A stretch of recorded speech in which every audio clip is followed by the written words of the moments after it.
we begin the 42nd chapter.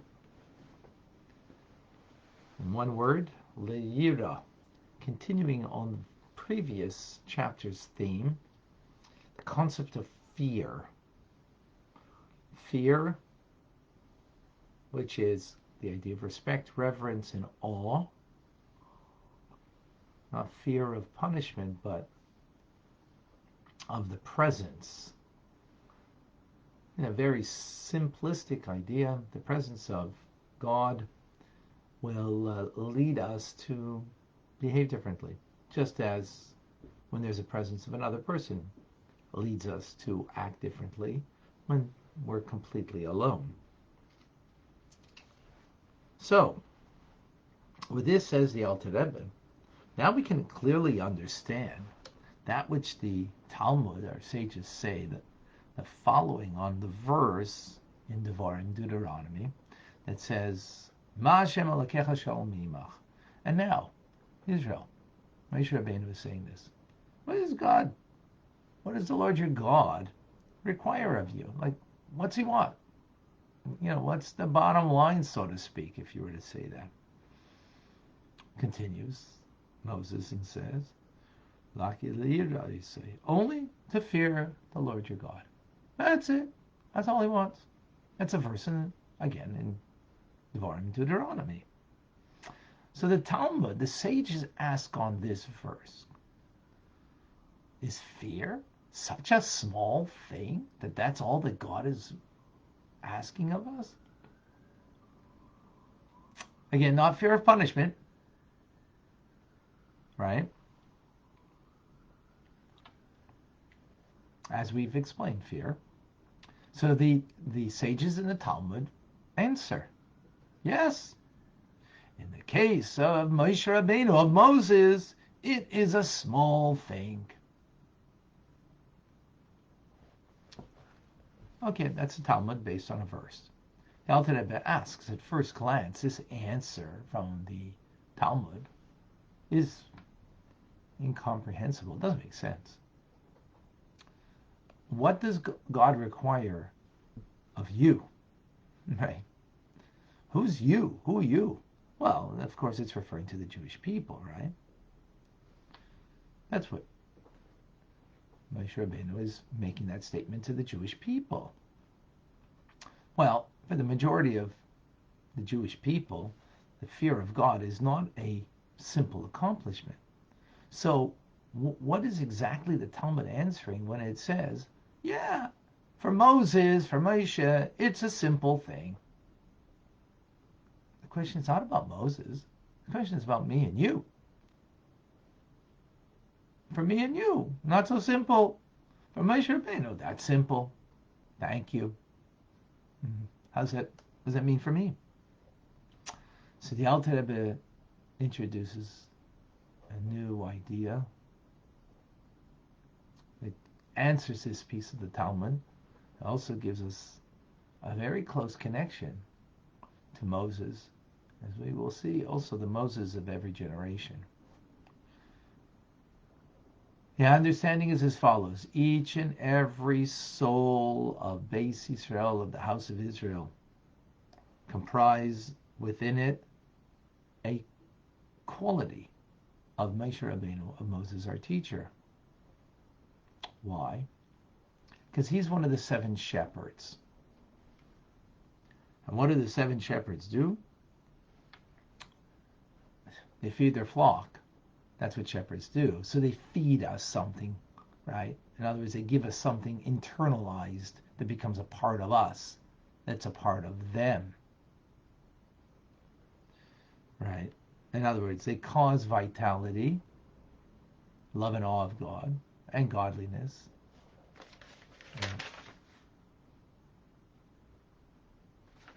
The ability of self-nullification, that thereby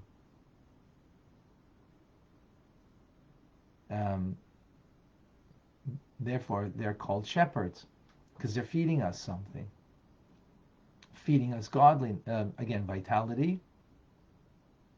When you have vitality, there's you have vitality because there's a love and awe of God that you're full of life. They feed that to us. And again, godliness, capability of being self-nullified to be able to subjugate ourselves to the divine. 7 shepherds. So, for example, the fact that we have a capability of chesed, kindness and love in our soul, that comes from Moshe Rabbeinu, from Avram Avinu, from Abraham, who was the embodiment of that, and he was the first shepherd. So he gave us, bequeathed us that quality in the soul. And then you have the others, and I'm not going to go through that now. Moshe Rabbeinu, what did he bequeath particularly? He is the comprising all of the other 6. All of the other 6. Because he's called the faithful shepherd. The Rai Mehemna. So what is he giving us? He's giving us what we call das, knowledge. He's giving us that we can be aware of godliness, of God and godliness. That godliness can be self-evident and experienced. That's what he's giving us, that capacity. Now, of course, that capacity is each person according to their capability. But that is something that he's giving us.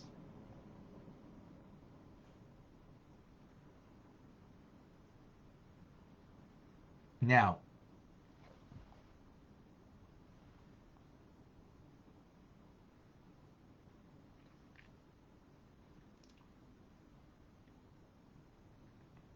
why is Moshe Rabbeinu giving this to us?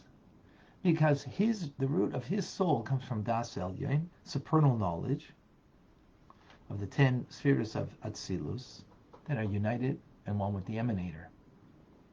And knowledge is he and his knowledge are one by God. Right? By us, my soul is the knower, my brain is the knowledge, and then 2 plus 2 or any information or idea is the known. By God, it's all one. And that's where Moshe Rabbeinu's soul comes from. That oneness of knowledge in the world of Atzilus that he embodies.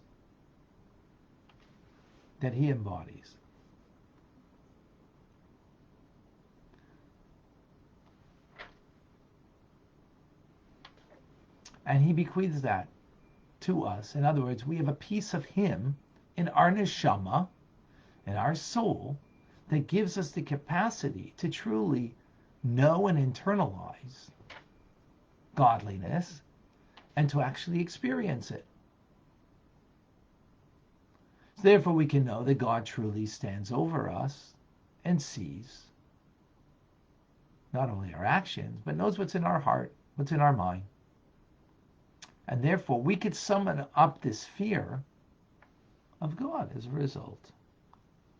Again, why? Because the seven shepherds feed us, means they give us something. They give us something of them that's in us. And in the case of Moshe Rabbeinu, it's das, knowledge. Knowledge of godliness.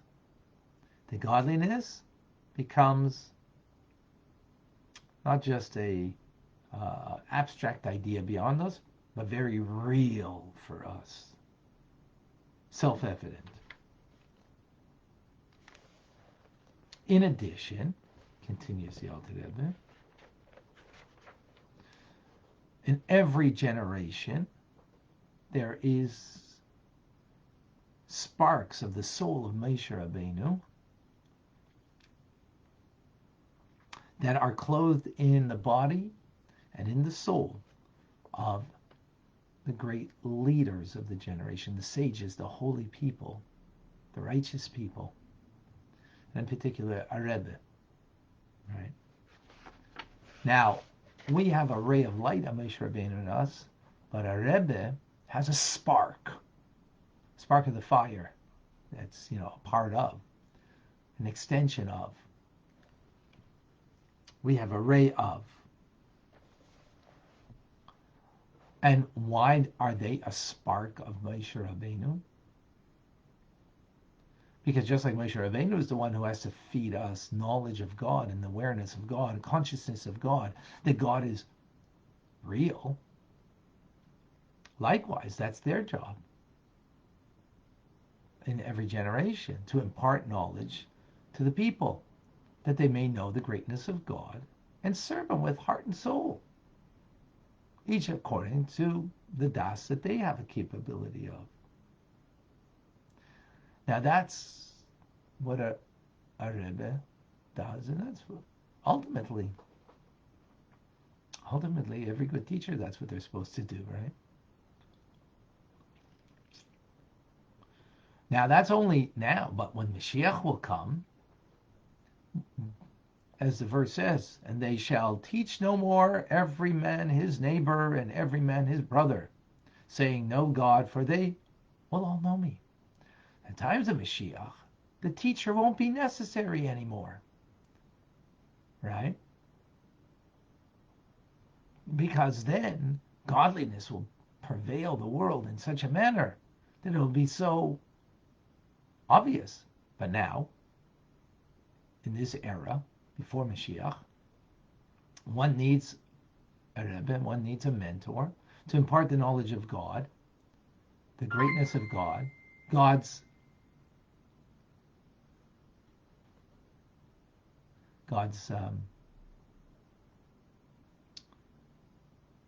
realness in the world and in our lives. And it's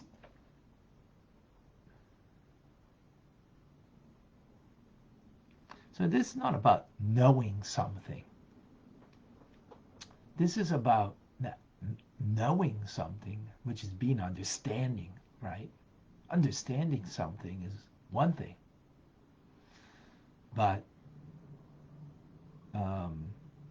that your mind should be deeply immersed in this, wrapped in this, bound up in godliness in such a manner that just like the material things that we see are real to us, likewise will be the realness of God. As the word das means, comes from the verse gives us the explanation. And Adam yada es Chava, Adam knew Eve. He knew her. Means, it is a term to that is implied that they had relations.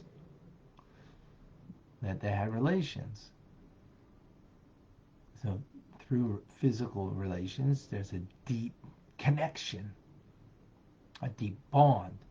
And that's the idea over here, is that there's a deep bond with godliness. How? By thinking, pondering, meditating upon God, His greatness, His involvement as Creator, His involvement in my life, and to ponder in such a way that it becomes clear and evident and obvious.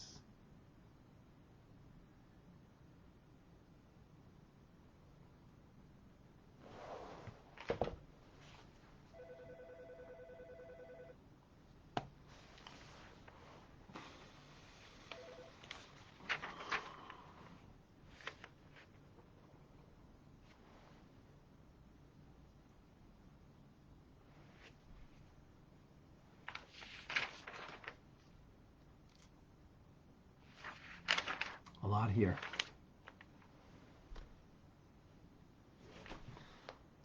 This is one of my favorite chapters. Why? Chapter 42.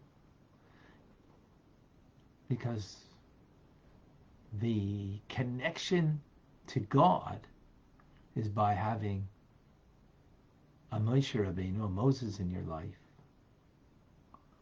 that feeds you, is a faithful shepherd that gives you knowledge, a bond, a connection to the truth of you, of your soul, the truth of and the reality of God in your life, in my life, and the world around me. Then it makes it something that is so obvious. Chassidim would say, or Chassidus says, that the human condition is that materiality is a given, is obvious, and hence a given. Godliness is a novelty. It's not a given, and hence it is a novelty. Right? Anything that's a given is not a novelty because, it's a given. The sun will rise and the sun will set. No novelty there. It's going to happen. Something's not a given. Wow. The few defeat the mighty, like in the story of Hanukkah. That's not a given. That a few would defeat a mighty, force that's greater than them. That's a novelty. All of Chassidus and Tanya is ultimately to change that perspective. That materiality should be a novelty. Why should it be a novelty? Because it's not a given. The fact that I have things in my life, we take for granted. Don't take it for granted. See it as a novelty. That you have a roof over your head, that you have food to eat, that you have wonderful people in your life, of course. Don't take it for granted. I had the roof over my head yesterday, the day before, and for a long time. And now? Why should I not take it as no. Switch that around. Switch that around. Make that as a novelty every day. Obviously, what that'll lead you to is great appreciation and being thankful and being joyous, period. Now, where's that going to come from is the other side of the coin. Godliness, make that a given. God in your life, that is obvious. No question about that. Not just the thankful to God, but God's presence. Constant presence is a given.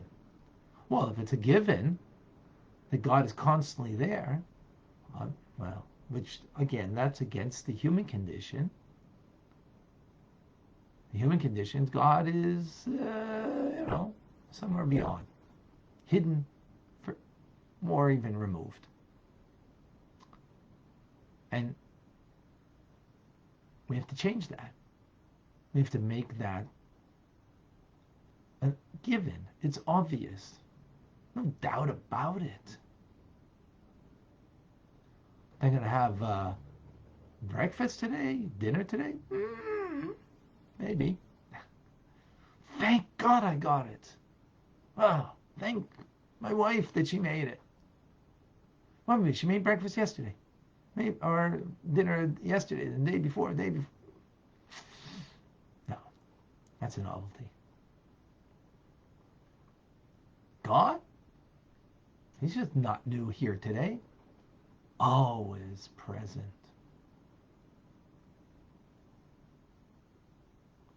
Where do we get the power to do that? That's like awesome to live that way. That is awesome that we could live in such a way. Well, the Jewish people had 7 shepherds. Moshe Rabbeinu was the ultimate, the faithful shepherd, as he's called. Raya Mehemna. The ultimate, embodiment of all of the others. And we have a ray of him in us, a part of him in us. And furthermore, in every generation, we have a leader, a Moshe Rabbeinu, who has a spark of the soul of Moshe Rabbeinu. The spark of that fire is the fire itself. And their whole purpose is to inspire us. So the Alter Rebbe is that Moshe Rabbeinu in his generation. The Rebbe is in our generation. That spark that is to inspire us, not just inspire us, more than inspire, to make it real for us. To make godliness the obvious and so real that's as real, if not more real, than the materiality of our lives. And that's what Tanya is doing for us. If you've noticed, the material world for you, if you look back 6 months ago, a year ago, whatever, is probably today, I hope, these teachings have led you to, that it's less important to you or less prominent.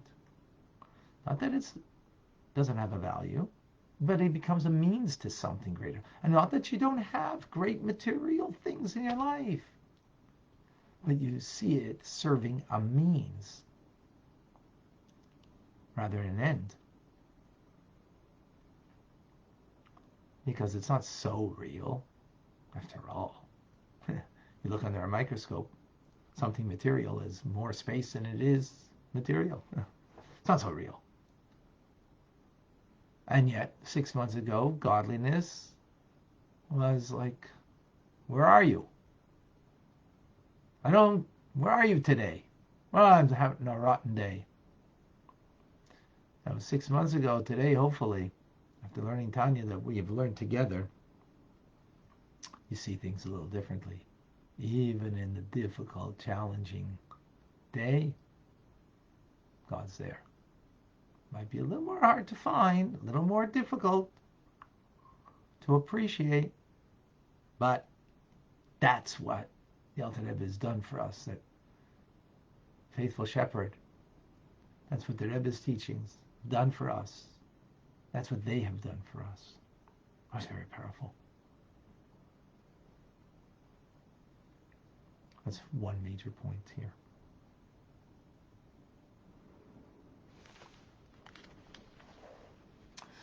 I'd like to make note of something here, that it's brought down. So it says that the shepherds of the Jewish people, right? Again, beginning with Abraham, Isaac, and Jacob, Yosef, Levi, Amram, and then Moshe Rabbeinu, that they cause vitality and godliness to flow to our souls.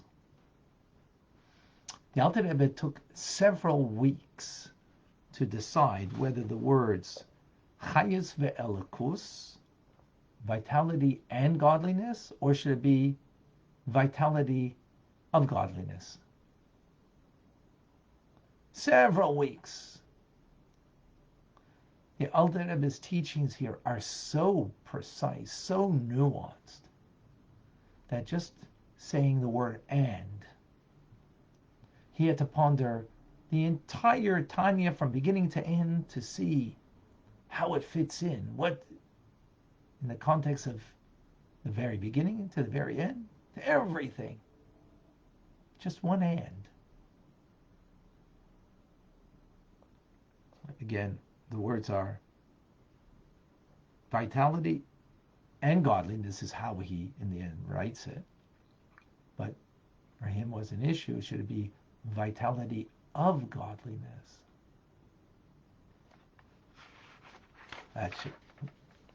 That's how exacting are the teachings over here.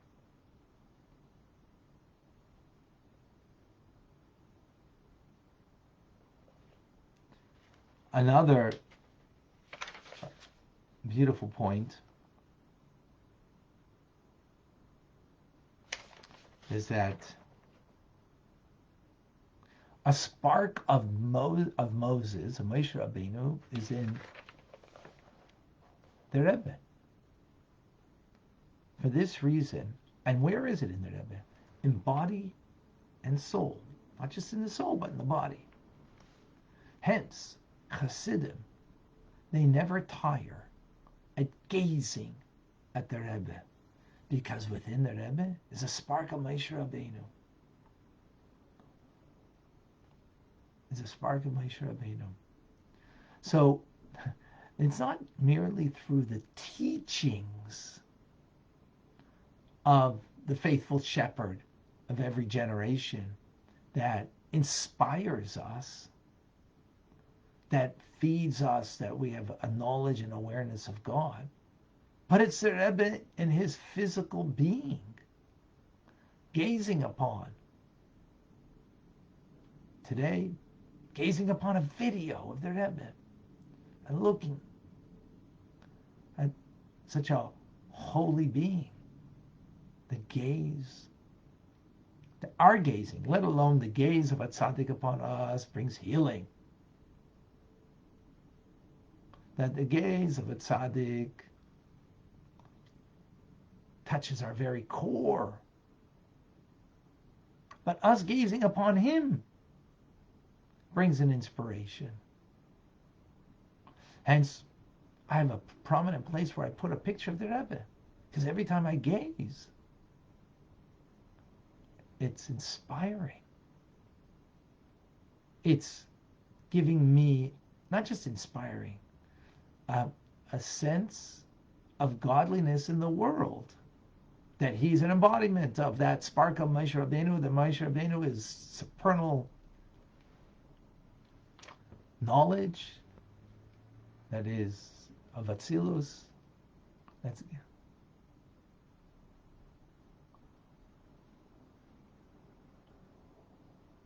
so that's a powerful thing. Hence, folks, these videos of the Rebbe, you should watch them for two reasons. One is, of course, the teachings themselves. Obviously, that's, that goes without saying. But not just the teachings. You're looking at the Rebbe. You're looking at a spark of Moshe Rabbeinu. You're looking at an individual who's an embodiment of godliness, not just in the teachings of theirs, but in their very being. Now, of course, every soul has that, but they are that. Totally. By looking at, we get that opportunity to become that too. That's very powerful.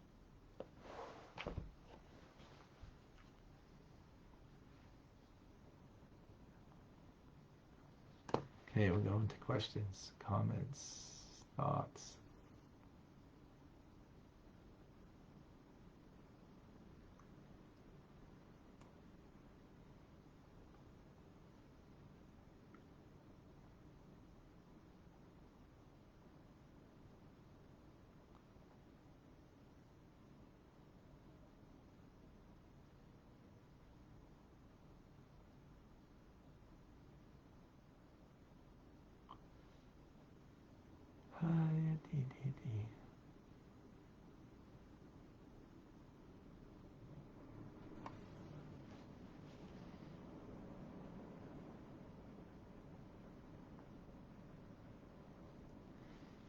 There are those who are on Facebook who are just trolls, who are just trying to bring other religions here. There's no space for that. Okay, that's not respectful. I know that might not be something you're interested in, being respectful, but okay. I've lost the feed on some questions. Davida, if you can please put them up again. Julie's asking a question, how's there not been another Rebbe? Because we have a Rebbe. The Rebbe is still the Rebbe. Hasn't changed.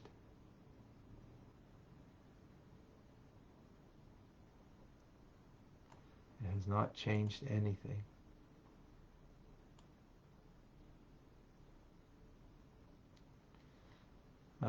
Is this the same as when Aaron lit the menorah in the temple and it was compared to lighting the neshamas of all? No, not the same. I mean, a similarity, I would imagine, but a little, it's different. That's just, yeah. Yeah, I mean, yeah, there's kind of similarity, but there's a difference.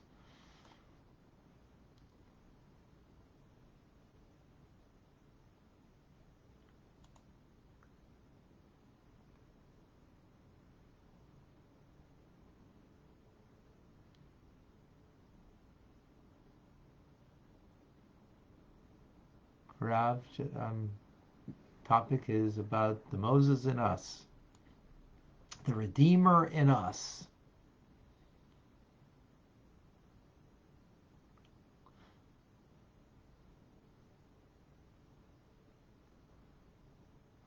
Denise says that she remembers reading in the Talmud how one should find a rabbi.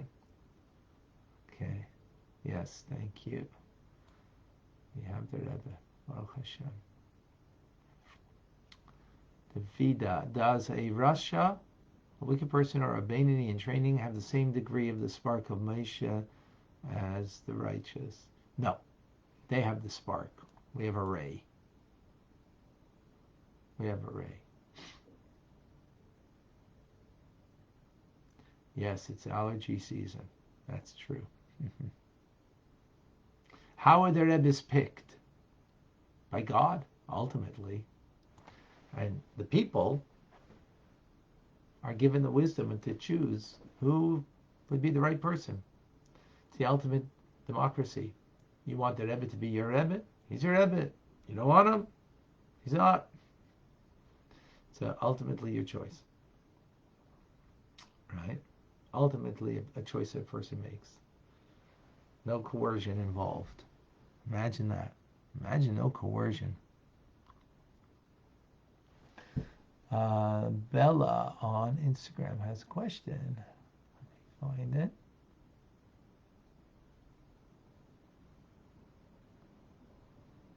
Two question marks first so I could notice it. Otherwise it might be difficult.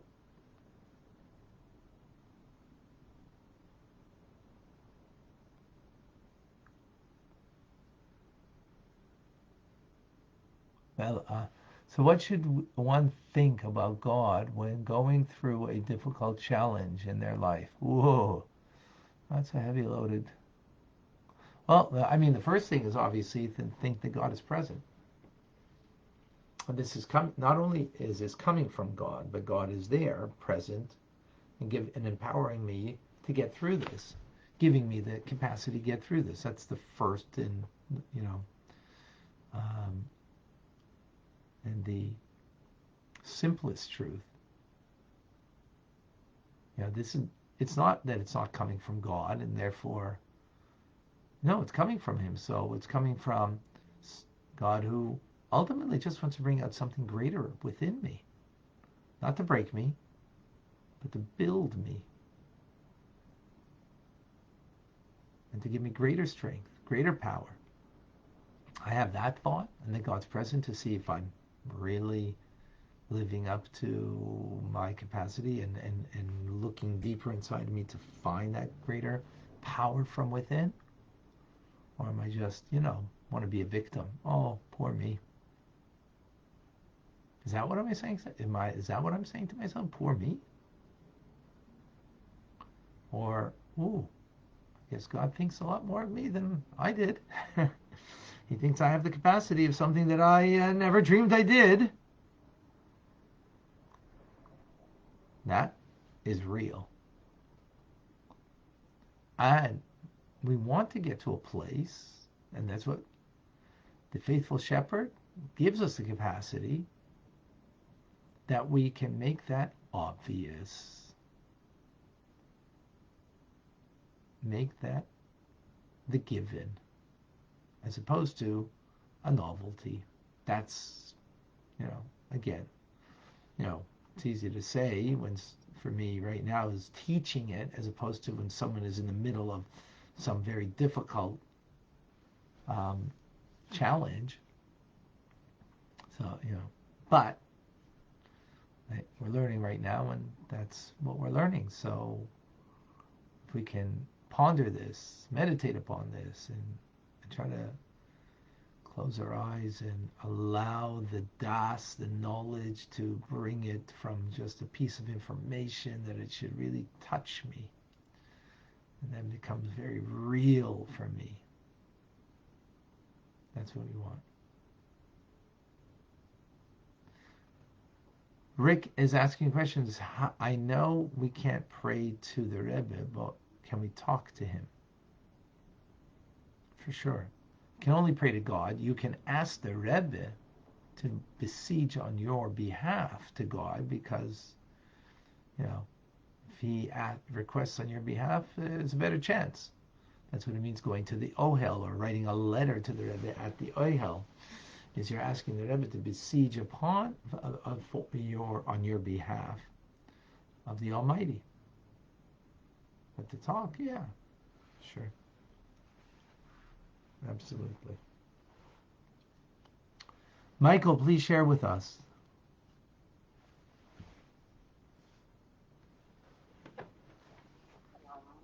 I had a question about the story of the Alter Rebbe as he wrote Tanya, as his brother entered and asked him what he does, and he said that he thinks about 6 weeks if he should write Reis Elikus or Reis Elikus with an additional Waf. Did he write it with an additional Waf because the Moshe and the other shepherds provide love and fear for Hashem and the Das, the holy inspiration? Yeah, we spoke about that earlier, and yes, he added the Vav, that it's vitality and godliness. Vitality referring to love and awe of God, and godliness, it refers to a bittul, a self-abnegation to godliness. Yeah, that's what he wrote in the end. Exactly. Yeah. Thank you. Vicky, so the spark within us is the same? No. First of all, it's not a spark we have in us. It's a ray of light. A ray of light is detached from the source of light. The spark is a spark of the same fire, right? So, the Moses of the generation is that spark, and is more the embodiment of Moshe Rabbeinu. We have a ray of light of that. So it's detached. That's why we need the Rebbe with his fire to ignite us with that capacity, and everybody to actualize it. We're all on different levels, different capacity based on our soul level. So there will be distinctions. Yes. Thank you, Vicky. Davida, why did the generation of Moshe stray most of the times from the faithful shepherd? Shouldn't they have been imbued with the spark that keep them aflame and away from sin? Well, why is that our generation has the Rebbe and the Alter Rebbe in his generation, and people strayed? It doesn't take away freedom of choice. Again, what is the human condition, the given? What's the obvious? Materiality, nature, sunrise, sunset. I've got a roof over my head. That's a given. That's obvious, right? So to overcome that, to change that, to be to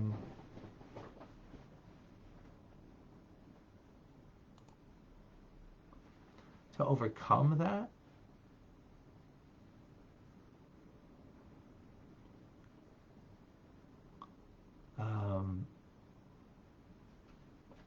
that's not so simple.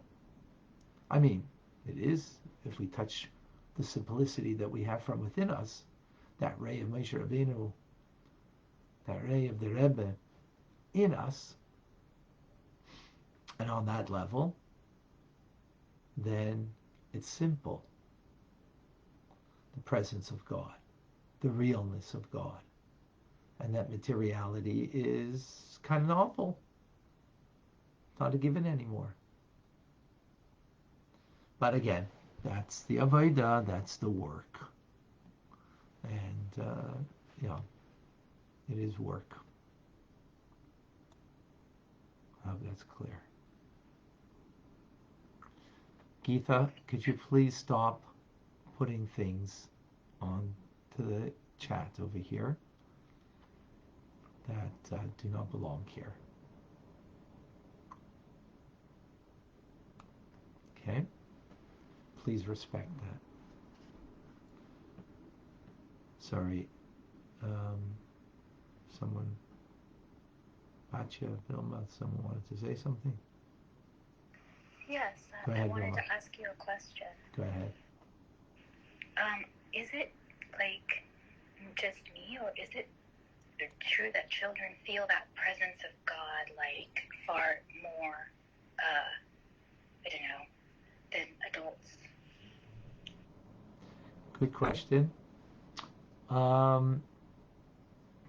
Definitely they have the capacity for that more because, they've seen less sunrise, sunset. They've seen less, and that kind of just, what's the word I'm looking for? Makes us, kind of immune to the miracle of sunrise, sunset, right?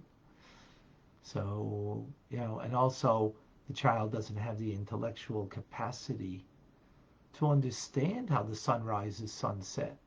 So, they can see it more instinctually as a miracle.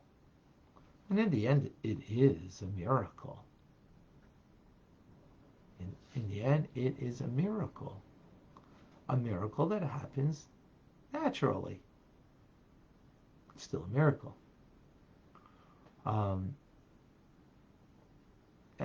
not to say that it's not naturally happening in the sense that it happens day in, day out.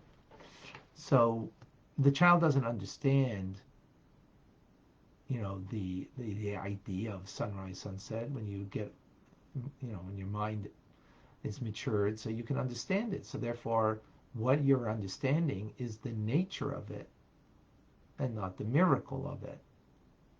The child, not understanding, can just sense the miracle of it, in an intuitive manner. And remember, that, again, created in the image of God and having a part of God in us. So therefore, they can naturally sense.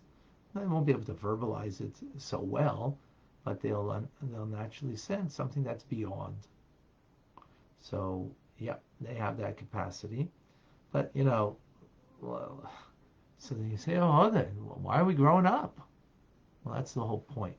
The whole point is to grow up, have intelligence, have the challenge of your mind that will tell you, my five senses are real, and then have the godliness that's within you and that we learn from Tanya, to tell you, no, it's not real. God's real. So that's where Avodah, that's where we start to begin to serve. Something that's greater than what just our human perception is, human experience is. That's so beautiful. I had an experience with my son at the shul, like last Sabbath, where not Sabbath, it was, I think Monday or Tuesday, where there was prayers. Mm-hmm. It was Sunday. And he said that, he didn't want to leave this time. He's always like, I want to go home. This time he's like, well, I feel the presence of God here. And I'm like, don't you think that God is always with the people? And he's like, no, I mean, like, he's here now. And More like, real. don't you feel it? Yeah. Right. Beautiful. Beautiful. Beautiful. Thank you for sharing. Sarah, my daughter likes to listen. She's 12. She seems to understand well. Is it okay for her to study Tanya at her age? Absolutely. What do you mean, is it okay? Of course. Now, she'll get whatever she gets, and, but absolutely. My children started maybe even a little earlier than that. But the understanding of it probably started at that age. Beautiful. Sarah, impressive. Everybody should have their daughters and sons learning with them. And if that, for that matter, have your parents too. You know who else? All of your friends. I'm Rabbi Ronnie Fine, coming to you from Chabad Zichron Kadesh in Montreal, Canada. It's a privilege and a pleasure to share with you the Tanya. Have an amazing day, folks. Every day, if you live with anything of Tanya, your day can't be the same. It's going to be amazing. God bless you all.